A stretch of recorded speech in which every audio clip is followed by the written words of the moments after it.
Thanks, everyone. Appreciate the time. Appreciate everybody coming out. Honestly, this morning I got here early. I was worried none of you were going to show up, so feeling pretty good about it. I like to start, though, with a little level set. How many of you work in quantum computing? How many of you work in quantum computing that don't work at Strangeworks? Just you, right? Maybe, okay, 2 of you. Oh, yes, there. We met yesterday. Hi. How many of you heard of quantum computing? Okay. All right, excellent. How many of you think that what you've heard has prepared you to have any kind of basic discussion about quantum computing? Maybe? No? Okay, that's well, good. Well, this should be pretty informative. Now, they wanted the talk to be about quantum advantage. I'm going to tell you all about that, but I think we need to pepper in a little bit about kind of where we're at in the industry from our perspective, problems that you can solve, why as an enterprise you might be looking at this stuff today. And so the thing I always start off with, which is amazingly, it goes over at AI conferences so well you wouldn't even believe it, is that this, quantum computing, not AI, is kind of the space race of the generation. The reason I say that isn't that I'm some anti-AI guy, but it's that if you believe nature's quantum mechanical, and if you believe that the goal of AI is basically building an intelligence based on our brain, then it makes sense you might need a quantum computer to solve some of those problems you go along the way. Now, you're already seeing things like quantum machine learning come into being. We're going to talk about that a little later. A bunch of interesting stuff, but I believe that this is backed up by some of the numbers we'll talk about here in a second.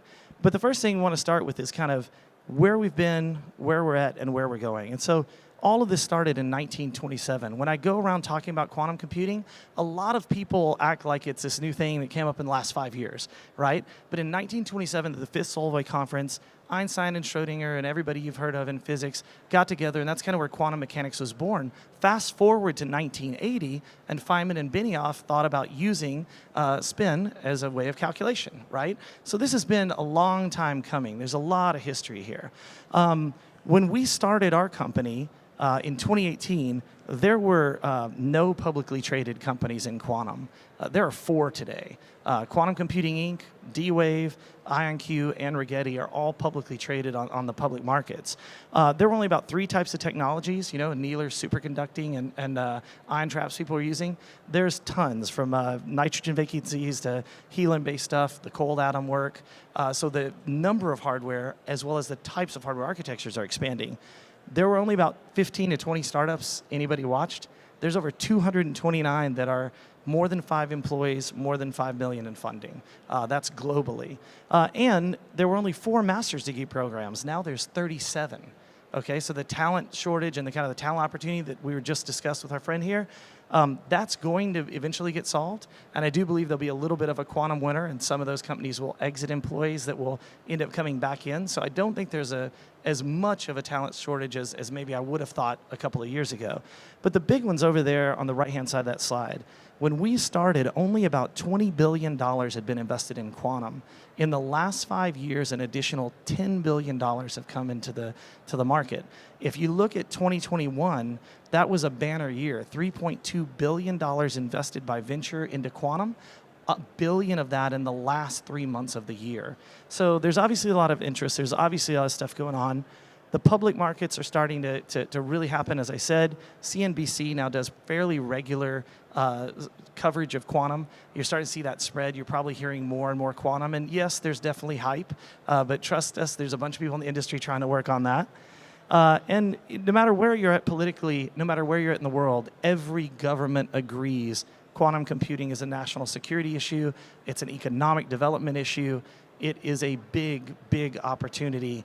And so we recently were in Geneva, where we helped JESDA launch the Open Quantum Initiative Institute, and that is to help countries that have missed on the internet and other technological booms be able to get into quantum and have a fair chance as well. So this is something that's interesting. Everybody around the world, it does not matter. So, continuing here. So quantum advantage, what the fuck does that really mean? All right. Basically, we used to say supremacy. That caused a bunch of issues. So now we call it advantage. But what we're talking about is the ability of a quantum computer to surpass the functionality of what a classical computer can do, to do something that you just simply couldn't do on a classical computer, kind of prove that we're at that point in the inflection of the development of the technology. So let's look, why do we say that? Well, we've got HPC and TPUs and GPUs and all of these kind of high-end compute functionalities, and we're producing a ton of data, but we're reaching bottlenecks in certain areas. Most of these areas are in drug discovery, material science, things of this nature, right? Energy, battery chemistry, all of these things. And so we kind of need something new. We need more computational power to be able to do things that isn't just building the next Facebook or Instagram. I'm a huge fan of deep tech, and when you look at it, this is what we're at now. So quantum's an entirely new way of computing. We're just starting, as you just heard, to see a fraction of the potential. I'm going to actually give you a bunch of real-world use cases for what people have been doing with it. But at some point in the not-too-distant future, that quantum advantage will be reached. There are people who think that'll be reached in the next year. There are people who think that will take another 20 years. I'm going to give you kind of what I think is a more realistic time frame around that.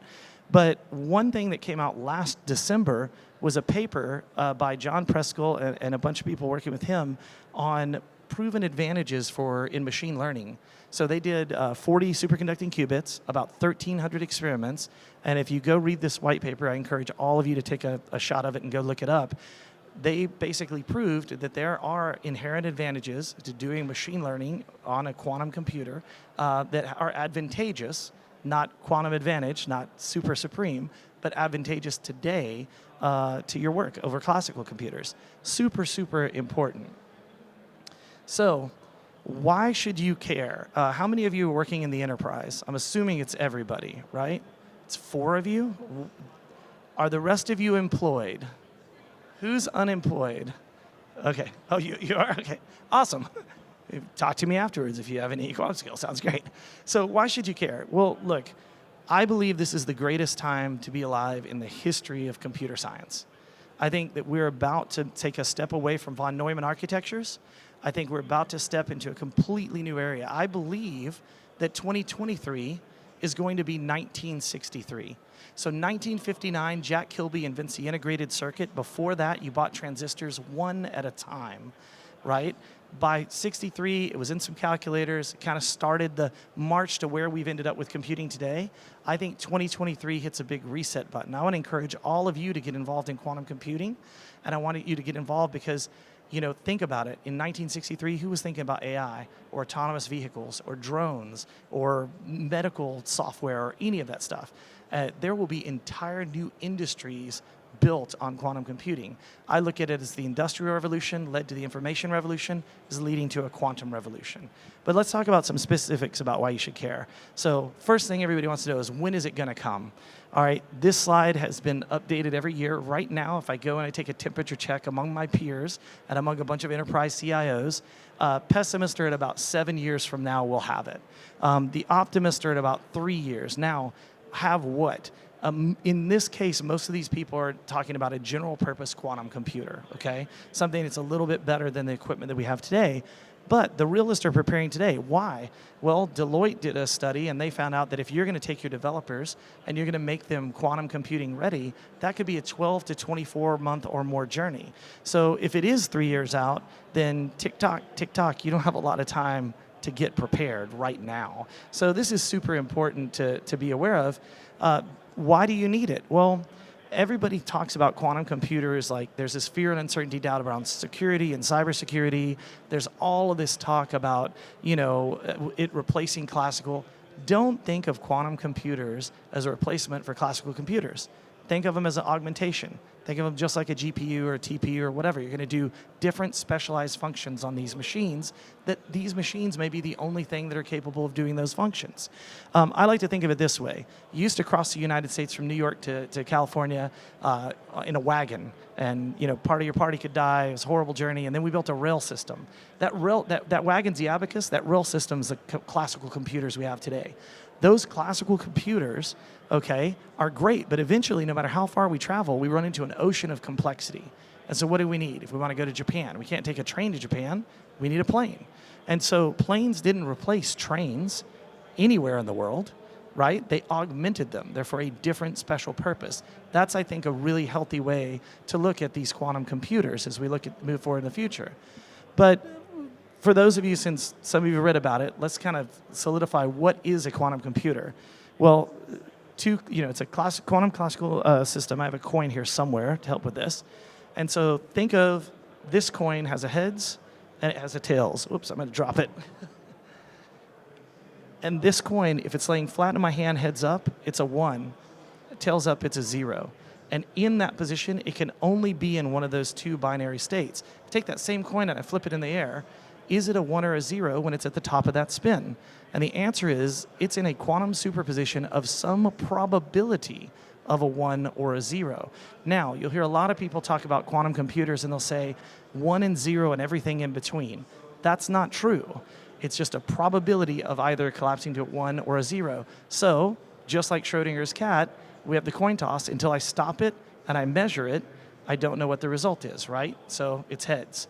So this is really, really important to know. One of the big myths about it, one of the things that tags into that is, why does that make it so powerful? Well, if I had 4 bits, I have 16 outcomes, and that computer can be in any one of those registers, one of those outcomes at one time. However, if I have a quantum bit, a qubit, I can be in all 16 outcomes at the same moment in time. Now, unlike a classical computer, I can't see what's going on in a quantum computer, right? Once I run it, we have to let it go through, state collapses, we get our answer out. Really, really important to understand that as well. But again, as an enterprise, and you just heard, this is a different analyst take on it, but there are billions and billions, hundreds of billions of dollars of impact that are coming in the not too distant future. I, again, lean on the side of, that's amazing, but there are trillions of dollars of enterprise opportunity and things nobody has even thought of and won't think of for another 5 or 6 years. And that's why I'm so excited about quantum computing in general. So that's kind of why you should be excited. What are people using this for? What can you actually do with this today? And so, obviously, you've probably all heard machine learning is great. Google, why are they building a quantum computer? So they can use Grover's search algorithm. Because if you think about a computer looking through a phone book, I have your number but not your name, I go line by line by line, a quantum computer would only need the square root of the number of entries to get to the same answer. So this is super, super cool. Also, search still a big part of Google's business, right? So I think, people say, well, how will quantum computing affect the normal person? It'll be behind the search. It'll be behind the autocorrect on your text. It'll be into banking and finance systems for portfolio optimization. It will affect everybody. You may not use it directly, but you'll be a benefactor of this quantum revolution. So you've also got cryptography, data science, logistics, finance, etc. With cryptography, just know that it's more of a help to cryptography and your security and privacy than it is a hindrance. Everybody likes to scream and shout about quantum breaking all of the keys, and it will break keys. There's zero doubt, and that'll happen probably before the end of the decade, I think. However, it won't be the current keys that we have that we need to worry about. It'll be the keys where secrets were stolen 20, 30, 40 years ago, that those are the things that'll get broken first, right? Also, by the way, it'll improve security. It'll improve things that'll help build a quantum internet. So we use entanglement so that if you tried to eavesdrop on something, it would collapse and you wouldn't get any data, right? There's a whole bunch of benefits. Pharmaceutical materials, super, super interesting area to me, but let's talk about some actual real world examples, starting with what Volkswagen is doing. So Volkswagen has used quantum computing to come up with the autonomous routes for their vehicles. There's several papers on this that you can look up. People are saying, okay, well, wait, I just heard that people are kind of experimenting with it. This sounds like a result. Look, just like in the early days of computers, there are things you can do with these machines today to be advancing your IP, to be advancing your state of the art in your business. I mean, we're at a point where they're useful. I like to say, 5 years ago when we started, I joked we wrote software for computers that don't exist, right? A couple years ago, I had to change that to, they're not really computers, they're kind of lab equipment for exploring the quantum landscape. When we started, IBM had 17 qubits. They have 433 today. So that's in 5 years. They're announcing almost 1,200 early next year. So things are advancing at a much faster pace, if you think about the development timeline of quantum computing, than did in classical. And so I think we have to rethink how we approach it, how we invest as an enterprise, et cetera. But Volkswagen did some good stuff. Mitsubishi, this is the one that I thought was most impactful. they actually cut the refuse trucks routes from 2,300 kilometers a day to 1,000 kilometers. That's a clear, definable savings, less wear and tear on the machines, less fuel cost, et cetera, et cetera. Most of these you're going to see are in optimization right now today. Today, optimization kind of rules in the quantum side. Toyota and Denso are working on multimodal transportation systems. So from where something is made to how we get it through the supply chain to how it's delivered to the last mile, right? So very, very cool work there as well. In addition to that, Deutsche Bahn has 40,000 trains every day, and they're using them to optimize those routes. They're doing the same thing in Italy, by the way, but they're also doing it for their worker schedules, when they do maintenance, all of the actual kind of operational functions of the business. My favorite is coming up here in a couple slides is the Frankfurt airport. But one guy, speaking of air and drones and stuff, is using this to plan, again, autonomous routes. If you want to have autonomous vehicles, you have two big problems that quantum can help with. Number one, the routing of those vehicles. Number two, if we all had an electric car today in Austin and we went home after the conference and plugged it in, we would crash most of the Texas electric grid. So the distribution of power and those stations and all is also something that we can optimize with it. Yeah. Turns out not that hard. Frankfurt Airport I was talking about, 170,000 passengers, 278 gates every day. They're using quantum optimization to try to optimize the distance between the gates, the in and outs, the flight patterns, all of this stuff. So super, super, super valuable. And of course, NEC is doing last mile supply chain, more of a military focus, using quantum computing and optimization. And then Airbus is using everything from sensing to communication to investing in quantum computing to using quantum computing.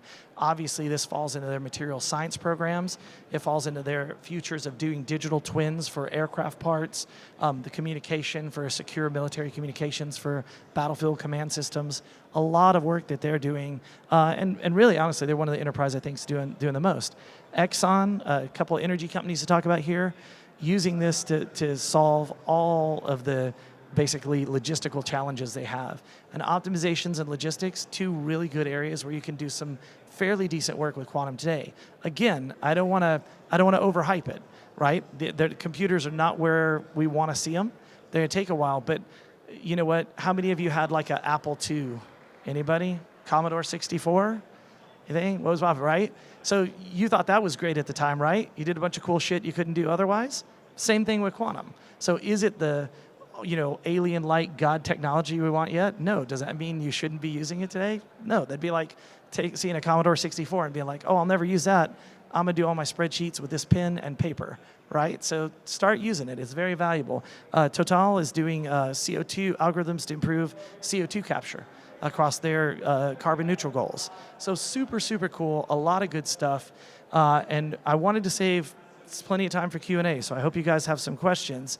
But basically, quantum is happening. If you want to know more about it before we take questions, our booth is literally the back of the stage, like literally the back of the stage. And the reason we made the backstage pass joke is a lot of people are having trouble getting started in quantum computing. So we've introduced a new program called Backstage Pass this year, which allows you to get free access to quantum computers and time on these machines. So if you have a proposal, an idea you want to try, something you think is valuable, come see us at the booth. We'll show you where and how to apply. And if your project is interesting enough, we'll team you with one of the almost 90 hardware providers we have up and running on the system today and hardware machines and get you some time so you can do your experiment. So with that, I'm 30 seconds ahead of where I thought I would be, but I've saved the last few minutes for Q&A because if you come to a quantum event and you don't have a question, then there's definitely a problem because I have questions and I'm talking about it.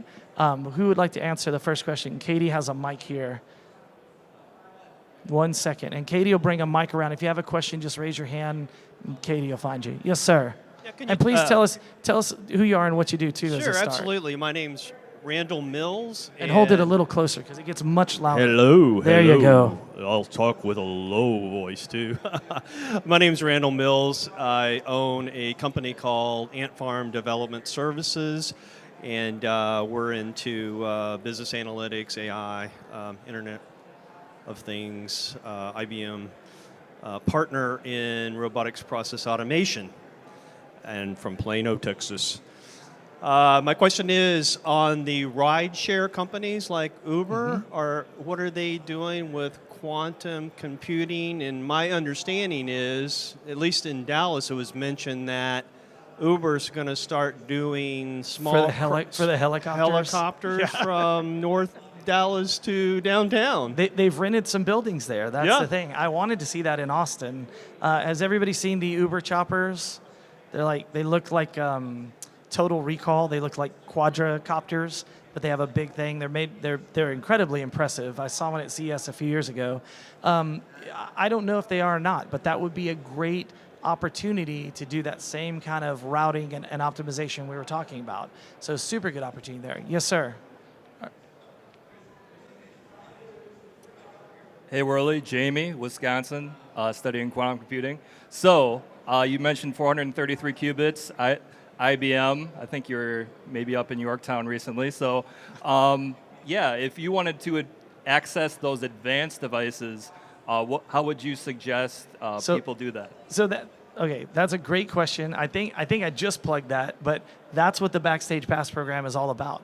So we get machines released from multiple vendors that aren't available to the public, and they need people to test them, and we align your projects and through our software to manage it to be able to access them. So again, our booth is right back there. Happy to answer any questions about that. Steve can set you up.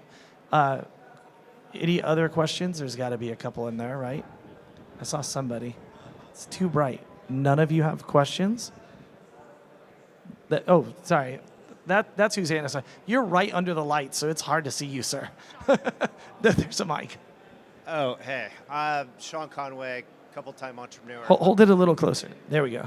Couple-time entrepreneur and just interested in AI and quantum. I was just curious, what you said the realists are 3 years. What's your take on where we're at? Well, I started 5 years ago, so maybe not the best one to ask on timing. But look, I saw starting last year increased actual interest from enterprise.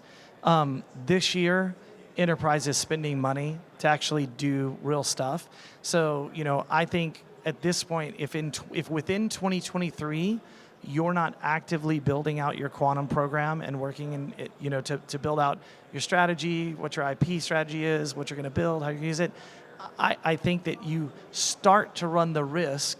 Think of it like a red line on a tachometer. I think 2023 we're like bordering right on the red line, and the further we go in time that you're not working on it, the further behind you're going to find yourself in the not too distant future. Call it the next 24 to 48 months. Other questions? It's very bright, so you have to. Yes, we have a couple up here on the front, Katie. We'll go right here to your left, and then we'll go right over here. Yes, ma'am. Hi, I'm Berenice Baker. I'm the editor of Enter Quantum. Sam touched earlier on that there probably isn't going to be a quantum winter, but I just wonder from your perspective, how can we get people past their expectations of quantum computing, massive investment at this stage, people hyping it massively. Yeah. What if they get disappointed and drop out at this stage when they really should be investing? Well, there's already enterprises that 2 or 3 years ago did some initial quantum, and they did get a little disappointed. Her question is kind of 3-part, right? So 1, is there a quantum winter? Maybe, maybe not. 2, how do we kind of combat the hype? And 3, is there a danger of that hype creating people to kind of a hesitation to get into it or wait? Look, there probably will be a quantum winter. Don't think of winters as a bad thing. It's seasonal, right? So think about a market gets hyped up, whether it's AI, which has been through a couple of winters, right, or quantum or anything else. A market builds up, it gets overhyped, there's a lot of investment, there's a lot of froth. A winter comes, kind of cuts it out to just like, kind of like pruning a rose bush. Then you have all the pretty roses, and you start building an industry, and that could happen a couple of times. I think the reason that would be most likely precipitate it would be the fact that the SPACs, I've always said I thought were a bad idea. I know all those guys. Congratulations on going public and all, but we're so early in an industry that even though you read about billions of dollars there, there's not that money now. So there's not really enough to justify being a public company. And you've seen the prices go from $10, $12 down to $1.80, $2.90 as of a few moments ago before I walked on stage. What we can do to combat that, I think is just quantum realism. I think one of the things that our customers love about us, whether they're pharmaceutical or energy or government or whatever, is we're just very real about the expectations and what you can and what you can't do. And like I said, in that Commodore 64 example, that's okay that you can't do all the stuff you're imagining. You still shouldn't be like, well, I'm just not going to use this new thing called a computer because I'll wait till we have an iPhone. Like, that would be stupid, right? So I think it's just realism, and I think it's community.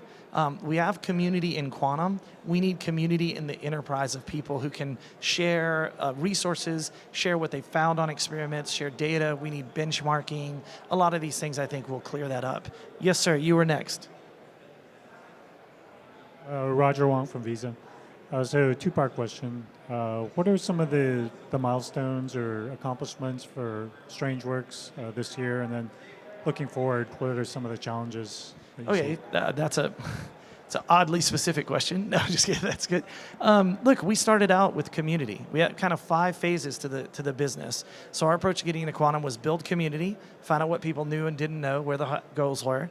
Then we built some spot tools, whether it be the ability to connect to a machine or a dev tool or whatever. And then we went into a platform. That's where we were last year and this year. As we move tomorrow, to next year, our big milestone is we're going to be releasing a computational marketplace. So we've taken everything we've learned and pre-packaged these services that people can go, so that it says, hey, I'm going to go do a VQE or QAOA or whatever. Oh, here's the algorithm I need, and here's the hardware I can run it on, and make it very, very easy to lower the barriers of entry, not just from a usability standpoint, but from a cost standpoint. So we've been working with a lot of our partners to get consumption-based pricing in. Next year, I hope to get a lot more of on consumption-based pricing, so it's easier for someone in the enterprise to not have to go try to get a $500,000 budget or $1 million budget, take their money and do a small project for 10K or 20K, just to kind of be like, okay, I think we have something there. We'll be at the Quantum World Congress, where we'll release our platform on November 30th in DC. And then at some point between now and South by, we're going to be doing, and the reason I laughed at your question, it's a great question, but in March is when I'm revealing all of that at South by. We're doing a keynote again, which we did when we launched a company. So we'll kind of do a second version of that and say all of the great stuff.